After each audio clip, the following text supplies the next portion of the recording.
Sí. Buen día, profe Luzadela. Vamos a exponerle el vanguardismo eh, realizado por el estudiante Brian Guayara y Jairo Acosta. Para comenzar, vamos a ir al contexto histórico que es en el siglo XX con la Primera Guerra Mundial. La Primera Guerra Mundial, eh, anteriormente llamada la Gran Guerra, fue una confrontación bélica centrada en Europa que empezó el 28 de julio de 1914 y finalizó el 11 de noviembre de 1918, cuando Alemania aceptó las condiciones del armisticio. Para el análisis de la literatura y de la cultura en general que rodea la Primera Guerra Mundial, es preciso hablar de una serie de grupos de vanguardia que marcaron una etapa.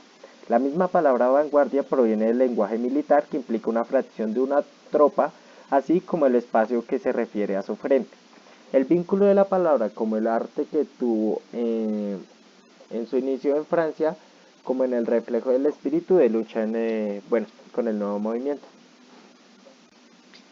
Durante la Primera Guerra Mundial ocurrió uno de los hechos más importantes de este siglo, también que fue la Revolución Soviética, que fue un conjunto de acontecimientos sucedidos entre febrero y octubre de 1917 y que llegaron al derrocamiento del régimen zarista y la instauración del primer gobierno socialista del mundo, que como sabemos hoy en día el sistema impuesto es el capitalismo, gracias a que Estados Unidos es la potencia mundial número uno y pues ya que tiene influencia en la exportación e importación de casi todos los países del mundo, es el sistema predominante.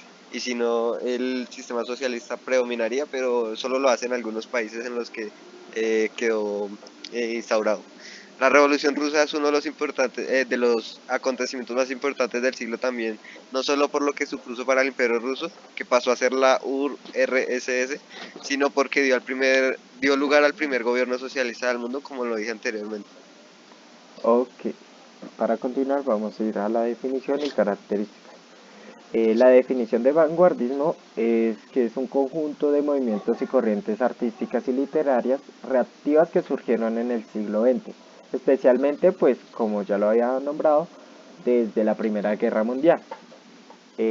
A continuación vamos a unas características, que es como la primera, es el impresionismo, que se vincula principalmente con la pintura, se destaca por su presentación de la luz y los colores puros sin prestar demasiado detalle a las formas. Y para continuar podemos hablar del expresionismo que se vincula con la literatura y la pintura. Se destaca por la expresión subjetiva que refleja los sentimientos más profundos del ser humano. Es decir, hacían sus obras con un pensamiento subjetivo y lo expresaban en sus obras con distintas técnicas y distintas em, técnicas que reflejaban el sentir del humano más profundo. Listo. A continuación vamos con el fauvinismo. Se vincula a la pintura con óleos y se destaca por sus colores estridentes, contrastantes y pues sus trazos agresivos. El dadaísmo, por otro lado, se destaca por romper con todos los códigos y sistemas establecidos en el mundo del arte, en especial de la pintura y de la escultura. Este movimiento era un poco revolucionario y no quería ser igual a los demás, así que intentaban innovar un poco, haciendo cosas que los demás no hacían y rompiendo esos paradigmas que estaban establecidos. El ultraísmo se destaca por la oposición contra el modernismo y la generación del 98.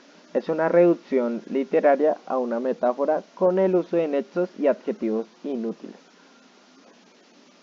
Y para continuar, el surrealismo se destaca por considerar la existencia de otra realidad y el pensamiento libre. Plasma en la pintura un mundo absurdo e ilógico que mezcla los sueños con la realidad. Este movimiento lo que buscaba era darle un toque más fantástico a sus obras, haciendo que todas sus obras superaran la realidad para enganchar más al lector y no expresar la realidad de una forma objetiva. Listo. A continuación, el cubismo. Se destaca por el uso de formas geométricas que rompe la perspectiva tradicional e intenta alcanzar una cuarta dimensión. Eso era lo que trataban de encontrar.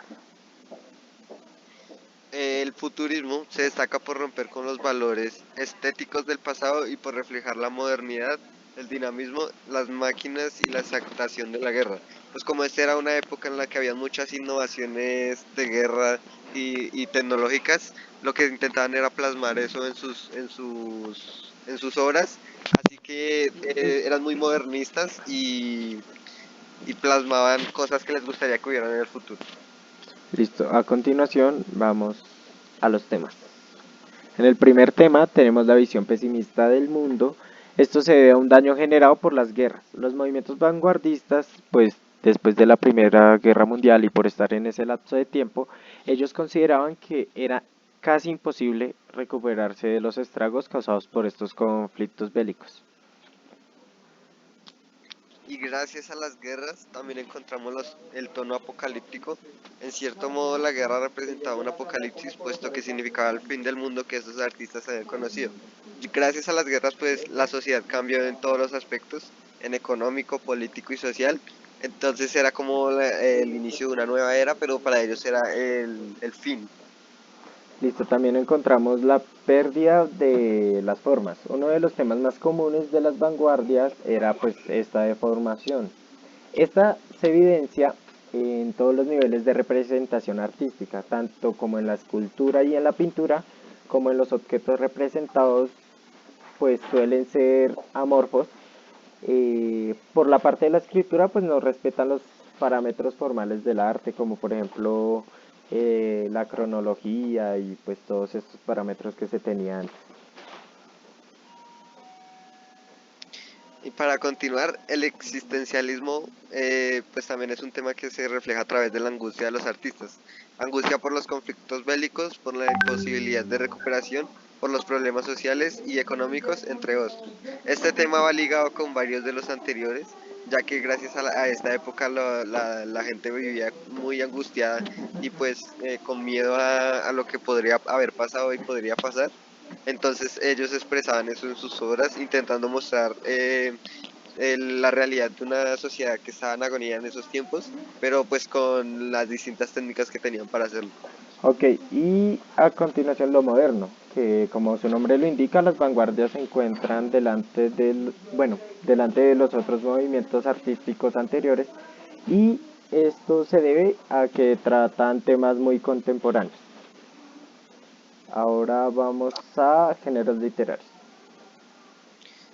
Para empezar, la narrativa vanguardista, en la narrativa vanguardista los escritores dieron principal interés a la imaginación sin ninguna restricción porque rechazaban describir la realidad de manera objetiva.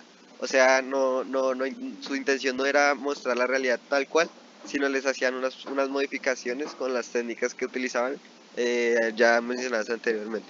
Cambiaron la voz narrativa tradicional del narrador omnisciente por el monólogo interior, o sea, una reflexión en voz alta de una persona para sí misma donde el personaje expresa su pensamiento muy cercano al subconsciente, prefirieron los temas relacionados con lo onírico. Esto quiere decir relativo a los sueños. El subconsciente y lo absurdo. La narrativa también muestra la ruptura con las formas artísticas tradicionales. Esto es propio de la vanguardia, tanto en la forma como en los temas. Y para continuar, la dramática. El teatro vio una renovación con el movimiento vanguardista.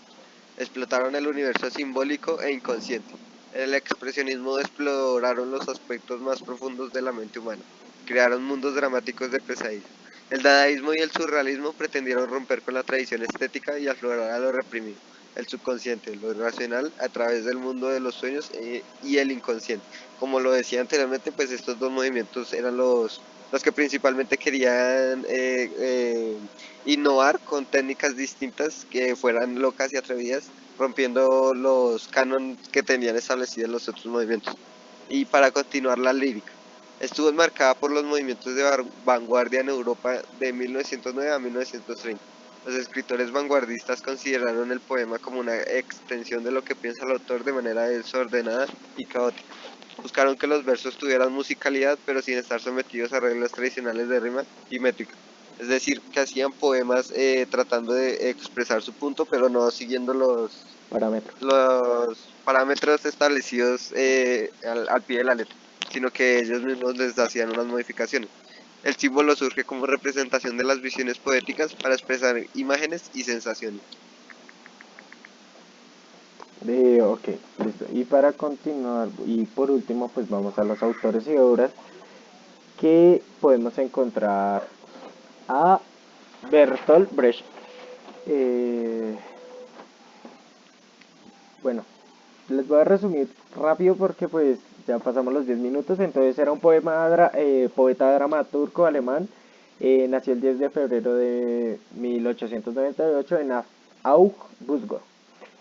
Es considerado uno de los más grandes autores teatrales alemanes del siglo XX y también padre del teatro épico.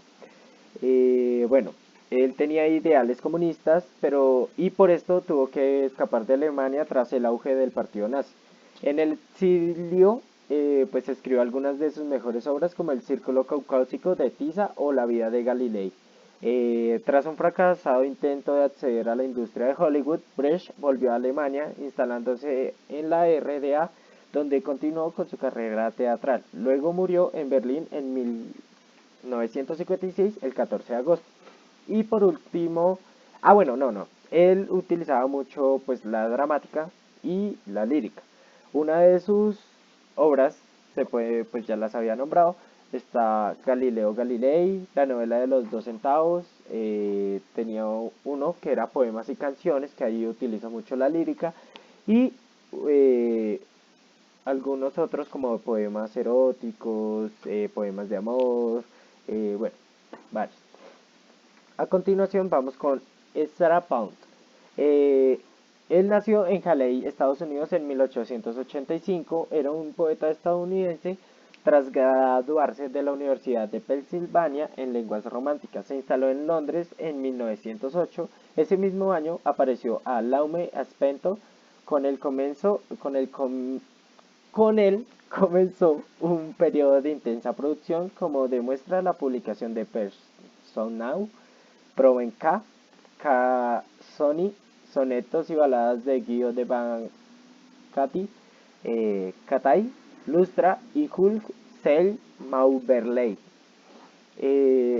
Estas obras de él empezó desde 1909 hasta 1920.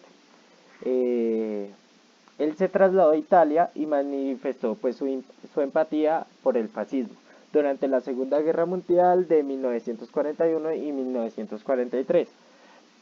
Él realizó varias emisiones radiofonéticas de propaganda para el régimen de Mussolini. A la caída de Italia fue detenido por los aliados, declarándolo a él como paranoico por los psiquiatras del ejército, y permaneció encerrado pues 12 años en un sanatorio cerca de Washington. Y cuando en 1958 recobró la libertad, se trasladó pues definitivamente a Italia, a donde pues falleció en Venecia de 1972. Y pues esto fue todo, profe. Eh, Gracias. Hasta luego. Gracias. Chao, profe. Vámonos. Ya, acepto.